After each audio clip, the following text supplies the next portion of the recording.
court for the first time this week in New York. The former president's indictment comes as he not only runs for president, but also as Republicans face a pivotal election in 2024. Joining us now to sort through it all, Republican political strategist Matt Klink. Matt, I want to start with the political impact of President Trump, this indictment, and his court appearance this week. The Democrats are really seeing this as a win, saying this proves no one is above the law. But Mr. Trump also, racking up some victories here in terms of fundraising. He's been raising a lot of money since this happened. $10 million allegedly since this announcement of the 34 counts and his appearance before a New York court. So no, Donald Trump is going to make the most out of this. He's going to use it. I mean, he has completely dominated the airwaves. No other Republican is getting anything out there. So he is vaulting to the top. His poll numbers are demonstrating that. And for Democrats, this cuts both ways. They know that Donald Trump is vulnerable, but this is by far the weakest of the indictments that Donald Trump potentially faces. And if he is cleared on this, it then gives him more ammunition later on. So it cuts both ways. I know a lot of Democrats that aren't happy that this happened. Well, I want to ask you, too, what do you think happens in the meantime? Because we are in a presidential cycle. We have other Republicans running. You mentioned they haven't been able to cut through. But I also think it's interesting, too, because the former president has really used this. Look, the system is against me. He continues to run as an outsider, even though he was a president and has a record. Yeah, it kind of confounds rational thinking that Donald Trump can run against the establishment, but it fits into his narrative. I mean, he says that it's not me who has been indicted, it's you who has been indicted, and they're trying to keep me from representing you in Washington, D.C. It is purely a conservative populist message. The problem with that, though, is it may be really, really effective for some Republican primaries. I cannot see moderate Republicans or independent voters even considering an indicted president or former president in the 2024 election cycle.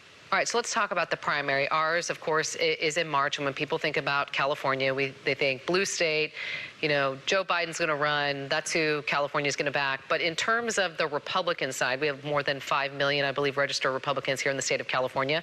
We're seeing Republican candidates who have announced already, ones that are expected to announce: the former vice president, Mike Pompeo, Nikki Haley, Ron DeSantis, Asa Hutchinson, all coming to California, speaking at the Reagan Library.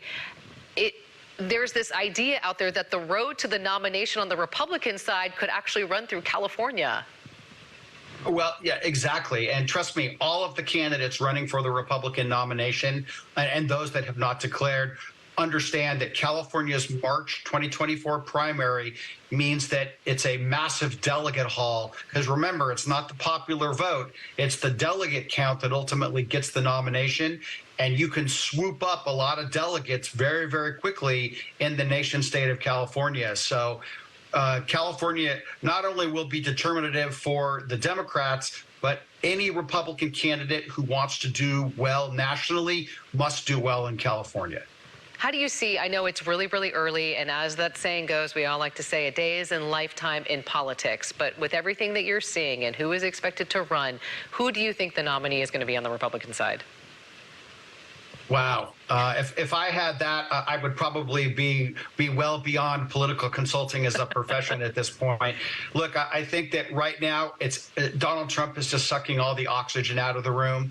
The challenge is going to be that he will still have an indictment hanging over his head, and some of the other candidates are going to start to really talk about what it would mean if he were to be the nominee and were subsequently convicted. So I think that you'll see others rise to the top. We saw Ron DeSantis have a really strong performance in California. Asa Hutchinson has been here twice. We've seen Nikki Haley here. In fact, I heard her speak at the Reagan Library. So I think that, a number of candidates can have success here and gain traction.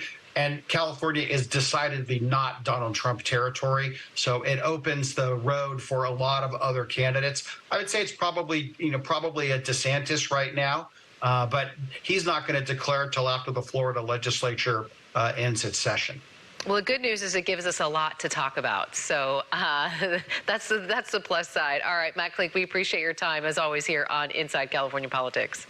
Thanks, Nikki.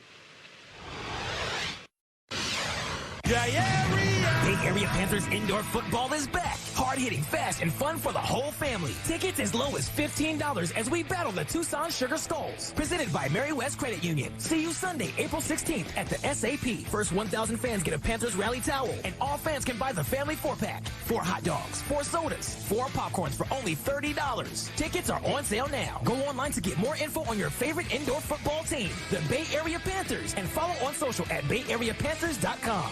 The KRON 4 Morning News Weekend Edition. Thank you so much for joining us on the KRON 4 Morning News.